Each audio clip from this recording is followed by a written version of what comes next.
సంగారెడ్డి జిల్లా నారాయణగఢ్ పట్టణంలోని బసవేశ్వర చౌరస్తాలో వందే మాతరం గీతాలాపన కార్యక్రమం ఘనంగా నిర్వహించారు. ఈ సందర్భంగా జహీరాబాద్ మాజీ పార్లమెంట్ సభ్యులు బీబీ పాటిల్ మాట్లాడుతూ దేశానికి స్వాతంత్ర్యం కోసం ఆంగ్లేయులతో పోరాడే సమయంలో వందే మాతర గీతం ఎంతగానో పనిచేస్తుందని తెలిపారు. వందే మాతరం అనే ఒక పదం దేశంలో దేశభక్తిని చాటి ఉద్యమాన్ని ఉర్రూతలూగించిందని తెలిపారు. వందే మాతర గీతాన్ని బంకిం చంద్ర చటర్జీ 150 వసంతాల క్రితం రూపొందించి భారతీయులను ఏకం చేసిందని తెలిపారు. వందే మాతరం గురించి ప్రతి ఒక్కరూ తెలుసుకోవాలని సూచించారు. ఈ కార్యక్రమంలో మాజీ ఎమ్మెల్యే విజయపాల్ రెడ్డి, బీజేపీ నియోజకవర్గ కార్యకర్తలు పాల్గొన్నారు.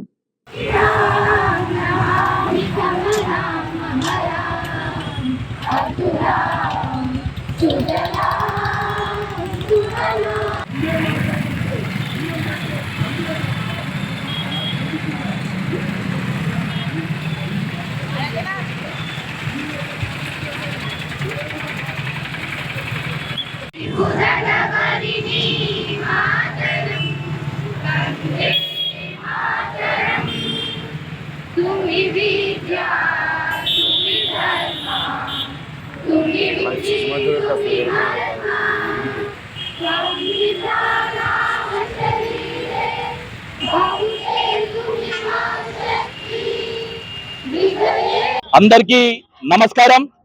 ఈరోజు భారతదేశ వ్యాప్తంగా వందే మాతరం గేయానికి 150 సంవత్సరాలు వచ్చినటువంటి సందర్భంగా నరేంద్ర మోడీ గారి పిలుపు మేరకు భారతదేశ వ్యాప్తంగా ప్రతి గ్రామాలలో విద్యార్థులు, యువకులు, అదేవిధంగా చిన్న పెద్ద అందరం కలిసి ఆ యొక్క వందే మాతరం యొక్క గేయం యొక్క ప్రాతినిధ్యం ఏంది, దానికి సంబంధించినటువంటి విషయాలన్నింటిని కూడా విద్యార్థులకు తెలియాలి, దేశంలో ఉన్నటువంటి ప్రజలు, దేశభక్తులు అందరూ కూడా తెలుసుకోవాలని ఒక గొప్ప సంకల్పంతో ఈ యొక్క కార్యక్రమాన్ని తీసుకోవడం జరిగింది.